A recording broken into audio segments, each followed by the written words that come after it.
My name is Angela Murchison. I grew up in Del Paso Heights from birth. I'm an only child. I had stepbrothers. My mother had a husband. He had two sons. But I was raised in the home alone. They came over on weekends, or I went to my real dad's house on weekends. I went to Fairbanks Elementary School. From kindergarten to 6th grade, graduated there. I went to Las Palmas Junior High School from 7th till 9th, and then I went to Grant, and I graduated in '83. My mother and father, my stepfather, they worked. They took very good care of me. I didn't want for anything. There was a lot of violence and a lot of alcohol and drugs in my family circle, though.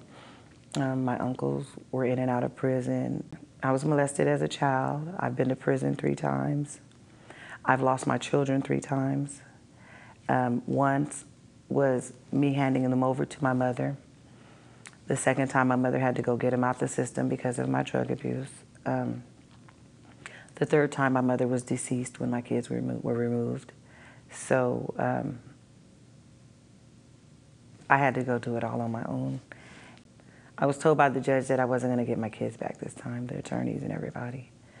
And that's when I entered into the Calvary Christian Center Women Overcomers program. The kids today it's peer pressure for these kids. And, you know, I had to go break the generational curse. Drugs, alcohol, prostitution, pimping, selling drugs if you wasn't using them is deep in my family. And I knew that I didn't want that for my children. My oldest 2 daughters were strung out.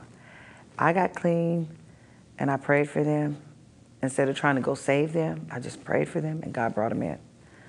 They're clean. One's in Job Corps, one got her GED. She's taking heavy equipment operator. The other one has a son. She's working at a beauty store place where they do hair. They're in their own places now. When we were all shacked up in one house, I'm in my room doing my thing. They're in the closet, the garage, wherever, doing their thing, bathroom. And the other kids were just running around until CPS came and got them, you know. So it was just, God's done an awesome thing in my family, you know. So my constant prayer is that the generational curse be broken and that my sons and my youngest daughters don't have to experience what the older ones and myself and my mom and family members have had to go through. I gave my will up, and I started asking for God's will to be done in my life, in my thoughts, in my actions, not knowing what I was asking for, just hearing other people do it, seeing it manifest in them. So I started saying it and believing it and receiving it, and it became a part of me. I couldn't connect my kids really with church, and I was like, I need some kind of program, Lord. Something for these boys, because they're not getting it. They're not understanding, you know. They'd go to church with me, but they draw, and I know they was hearing things, but I just didn't see them reacting to it. And it was time for him to graduate from 6th grade and sign him up to come to Martin Luther King School, which is Isaiah. And when I brought him here, there was someone here saying they were going to be starting up a program for kids with no father in the home. Perfect. I'm a single mom.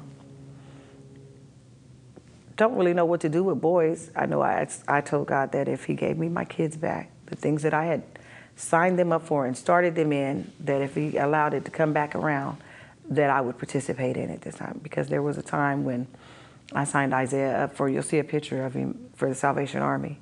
I didn't go back and get him. I left him there. And I went and got high. And my older daughter had to go get him.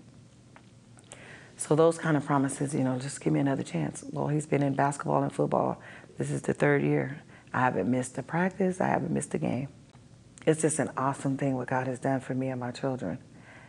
I never thought that I'd be sitting in front of a camera telling anybody about how good God is, or about how my life has changed and how my children have changed.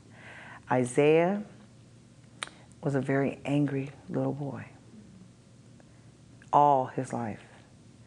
He came to this program. Not only did his grades go from a 1.3 to a 3.0 in the first year, but he gets along with other kids now. he talks about God. If something's going on with my son, he'll ask me to pray for him. They pray with me. They know the real men's confession, which is something that the men overcomers men learn. They know of our heart. They read their word now. I couldn't connect them because I'm a woman, so maybe it's that. They came here and started working with these men, and they don't have a problem with mentioning God, asking for God's help, asking me to pray for them, asking to do things that are connected with doing something for God. You know, Mom, I need to put some money in because we're trying to bless some homeless people. You know, things like that. Man, this program has just done an awesome thing with my son. So yeah, Freedom Hall is our family. That's an extended family that we plan on holding on to. I had deadbeat dads for all my children, I'll be honest with you, until recently. Isaiah's father right now is incarcerated, but he does write Isaiah, and Isaiah communicates back to him. And he's saying that he's going to be a part of Isaiah's life when he gets out, so we'll have to see. Well, I'm sure you guys have heard that there's been a lot of gang-related things going on in the neighborhood. Here at the school, my boys have had actual friends or associates involved in it, and they could have easily been sucked into it, but they chose to get on over here to Freedom Hall and learn how to not be a part of it, how to stay away from it, how to say no to drugs, to cigarettes, to alcohol. All that goes on here. You know, some have been caught, some haven't. And peer pressure is really strong. Yeah. You know, so Freedom Hall is teaching these boys how to be strong, how to know what they want for themselves. And then Freedom Hall gets to talk to them about some things that they may not be comfortable talking with Mom about, you know, because they're boys.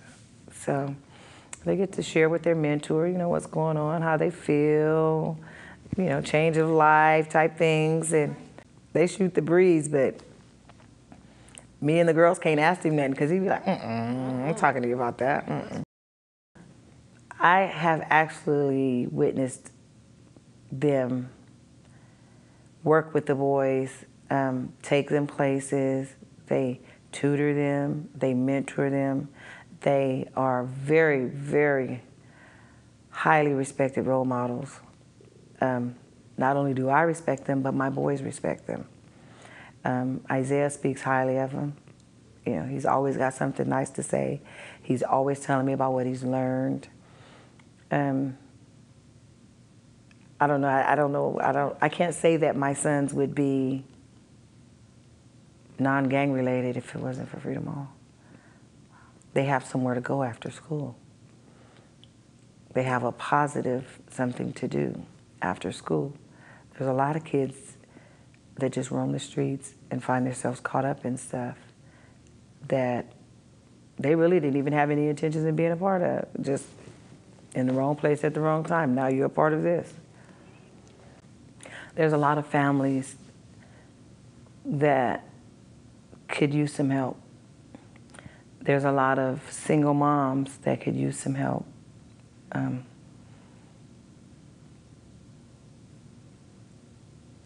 As a single mom myself, I know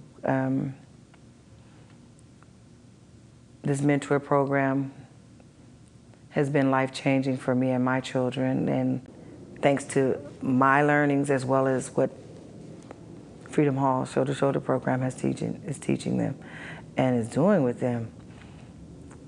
I got some real men, and God is good.